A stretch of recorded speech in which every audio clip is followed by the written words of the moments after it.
How can I keep from singing? Because rejoicing is a big part of manifesting our reality, our shared reality. Because we do want to rejoice.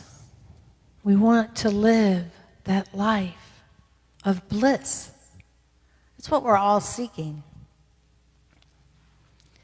The truth is we already have it. We just haven't maybe consciously seen it arrive yet.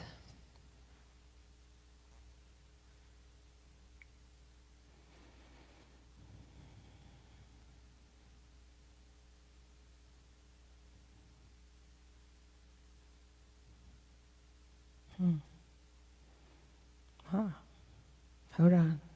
I lost my page.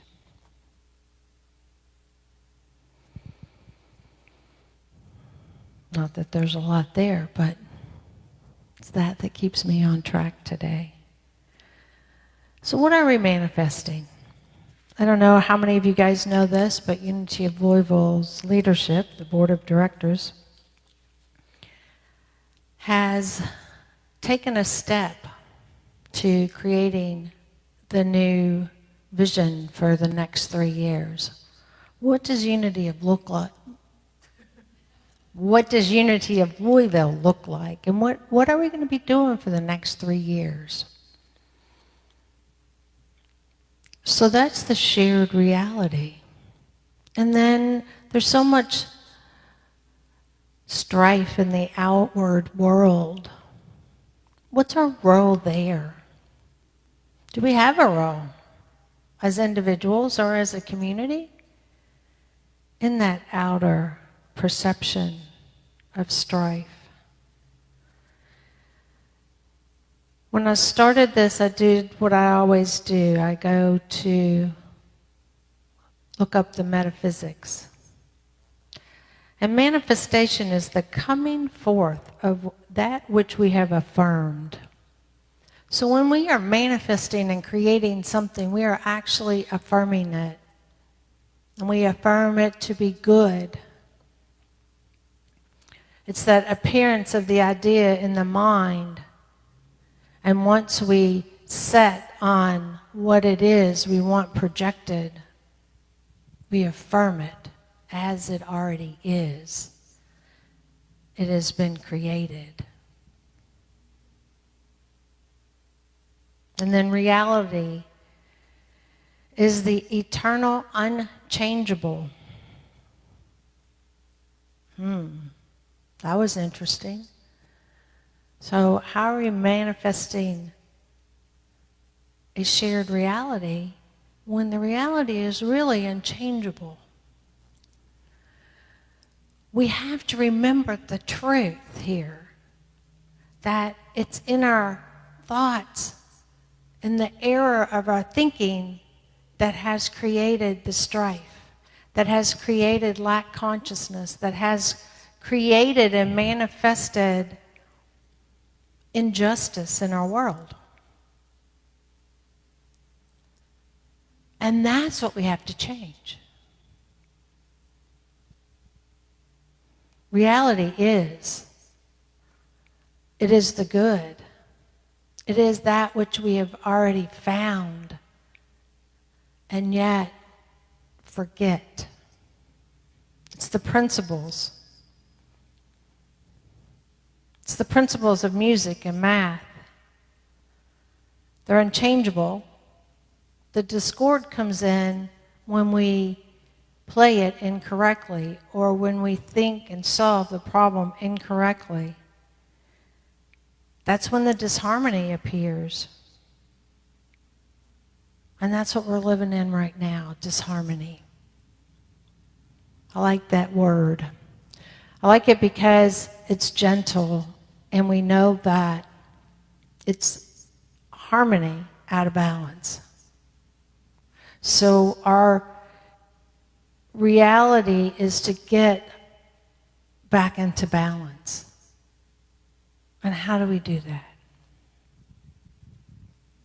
How do we do it when we're faced with a pandemic, racial injustice, and fear? all at once, when life as we knew it has changed forever. And we know that even though it doesn't feel good, there is good in it. And even though we can't be here together and hug each other, we know that we are still united as one.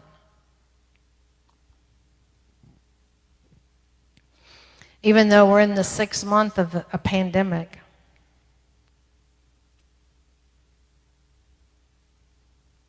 how do we take that action to transform our lives?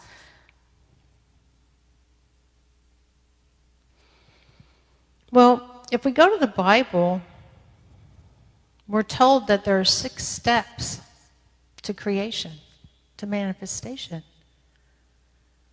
And if we use that as a guide,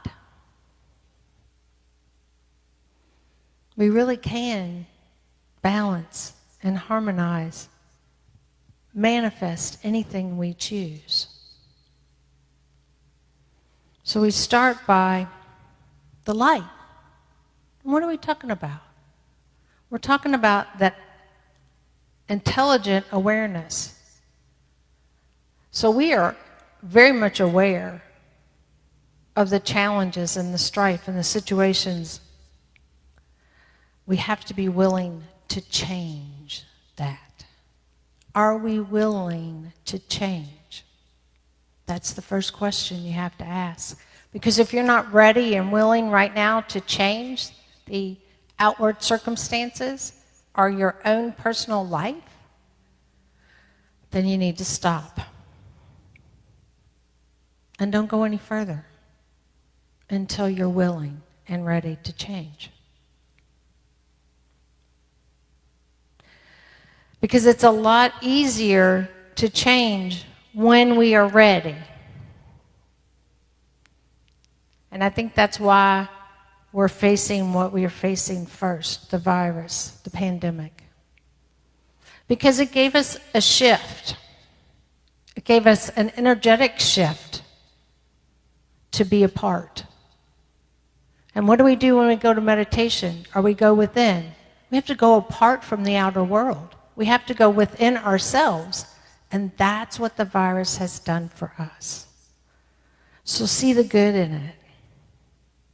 And I know it's not easy because we have been separated and we continue to be separated. But use the time you're given wisely. Go within.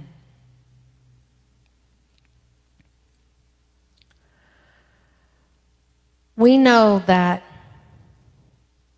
when we bring forth the manifestation, we do it from that point of abundance, that abundant supply.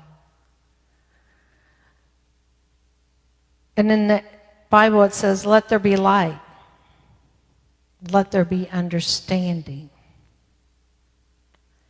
We have to have a clear perception of the principle. And we have to believe that there is no lack in this world, that the source will provide us with all the answers, all the steps to move us forward. All the resources are available for us as individuals and collectively in humanity. The one universal, eternal substance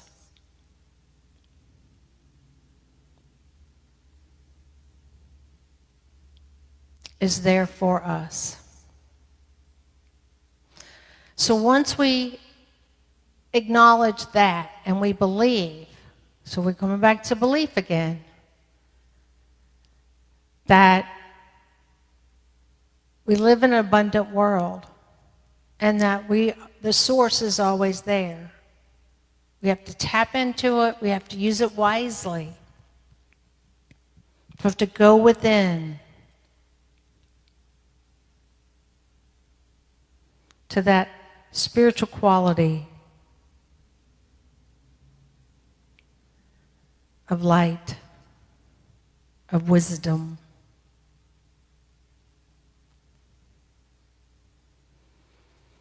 And if you're ready, when you're ready, because you can't go forward until you got that one, until you know that God is the source, that there is a universal source for all good. When you get that one, you move to the second step, which is faith. So the firmament, dividing of the true from the apparent.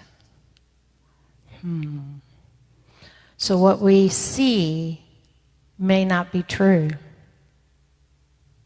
The truth. It may be an illusion of reality. And we stand in our faith, we affirm that which we want created in our life, in our mind, and in the world. And that's what we're talking about with faith. We have to affirm the vision that we see. We have to know that through that source and with faith, it is already done. It's manifested. So if our vision is world peace, then we have to affirm it with every breath.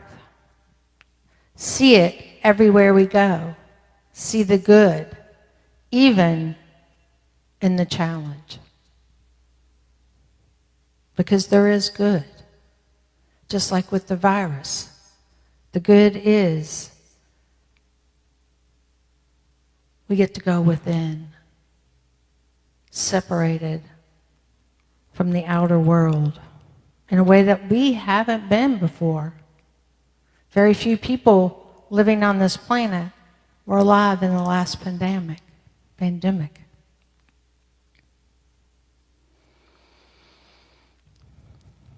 I kind of see it as the universe correcting itself. You know? The third step is imagination.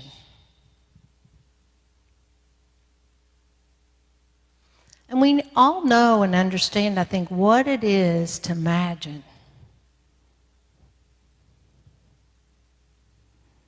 But do we really understand the principle of imagination?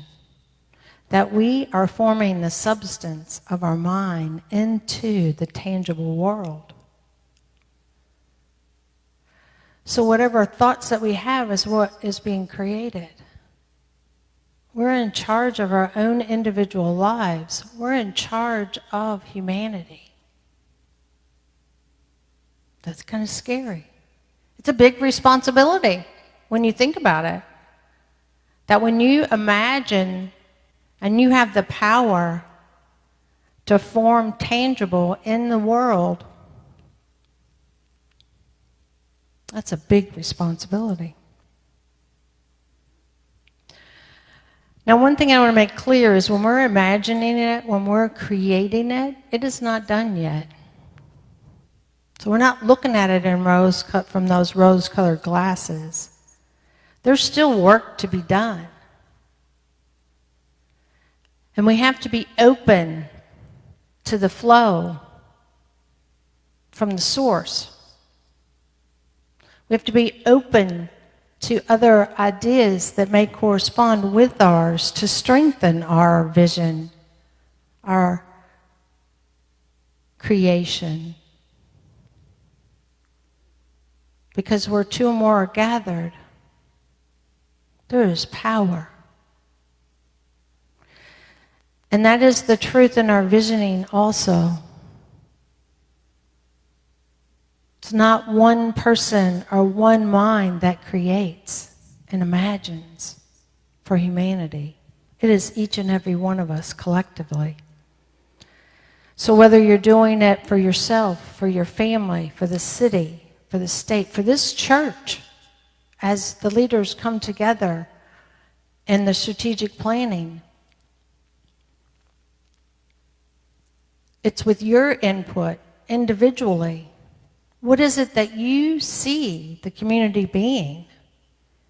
Because it's changed forever. And I don't know what it's going to look like 2 years from now, 3 years from now. I don't know what is the best for our community 2 or 3 years from now. And I'm just being honest here. Y'all know me. So what is your vision, image of unity of Louisville in 2024? What is your vision for your family in 2024? The world, our city.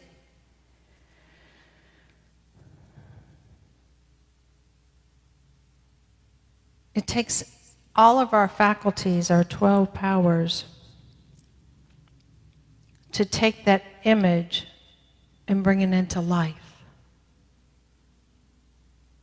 So we don't stop at that point. We keep moving. We keep moving into the light, which is the next step. The two great lights. And what do we mean? The sun and the moon and day and night. What is all that in this process of manifestation? Well, the sun represents that spiritual I am, the understanding of who we are and our place in this world and of humanity. And the moon is the lesser sun of the night. And what happens there, the will, so will and understanding are two of our faculties. And when we understand it, then we have the will to see it through. We move into and through it, so we execute it. So now we have this image, this vision. We have an understanding of what's ours in it as the spiritual I am. And then we have the will to move forward, to see it into the tangible world.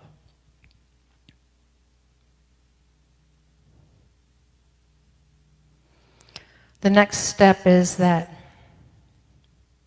fifth step. The ideas of discrimination and judgment are developed. So we have those fish and fowls, which are the life in the mind. It is life. It is form of the earth, which is the world's mind. So when we're individually balanced in our mind and our body, there's this force, this equalizing force that flows into consciousness. And that's when harmony really begins to develop in the process. That's where balance really starts to come in.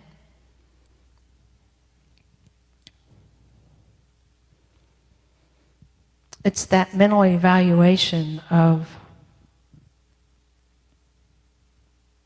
our sense of perception and the spiritual understanding.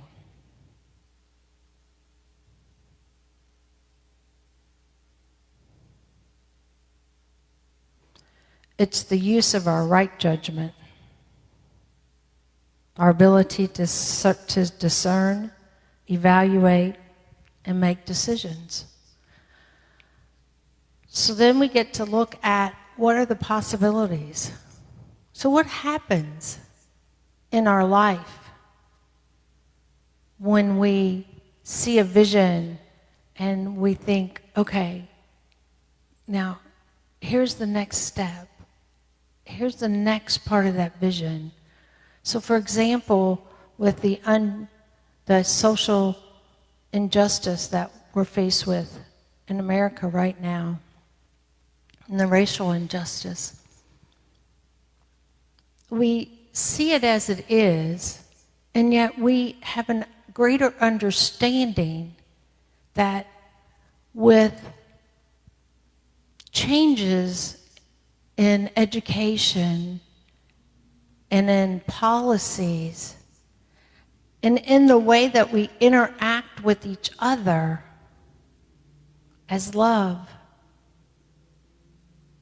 we have an opportunity to move through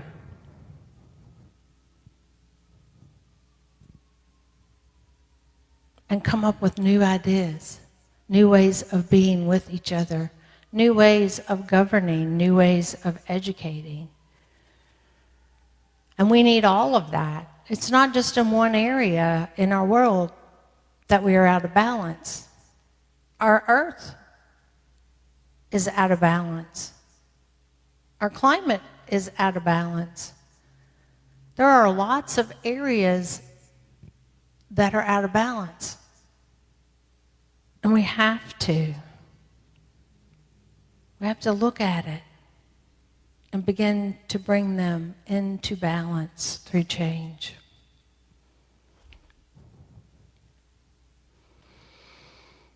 And with that comes the sixth step. We bring them into balance with wisdom and love instead of hatred and fear. So the sixth step in creation is to bring forth ideas after their kind. So that wisdom and love are the two qualities. The wisdom is the male expression of being, and love is the female expression of being. So that yin and that yang. You can also say that wisdom is the father quality and love is the mother of God quality. And in every idea you have these two features, wisdom and love.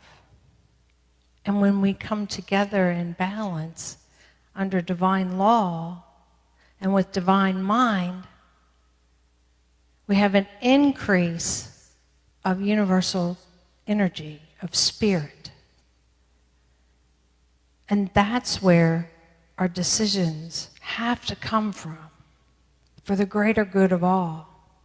We have to be unified in our individual consciousness and then unified in our humanity consciousness for the greater good of all. Because in oneness, there is not us and them, his or hers. There's oneness, unity.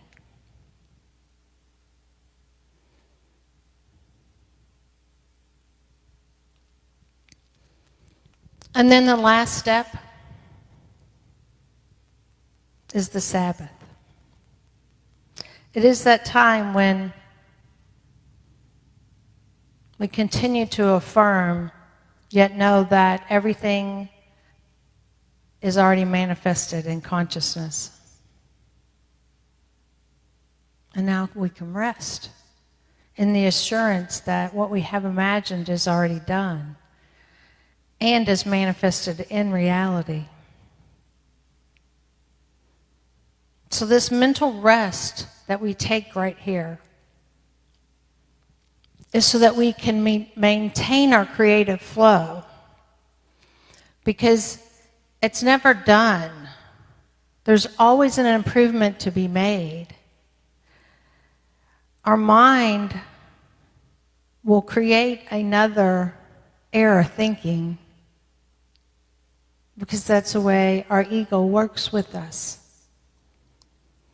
And if we are aware of that and we take seriously this step of Sabbath, this resting period, then we know that when we are out of balance, we can come back into balance because we have that creative energy to do it all over again.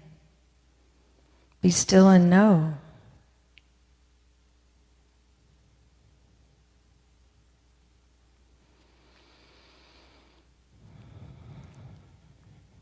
So as we come together for the greater good, we must look at our differences and let them go. We really have to find common ground and create a finer civilization for all of humanity to live in oneness. We have the power and the knowledge to create a new rule of life. starts with us, flows into our families and our friends, to the community here, to our city, to our country, and to the world. That's the ripple effect when we manifest a shared reality. You have a voice. You have new ideas. So speak your truth. Allow yourself and our communities to live in harmony. Let us move forward in our mission statement to transform ourselves and the world through love. I love you. I bless you. I behold the living Christ in each of you. Namaste.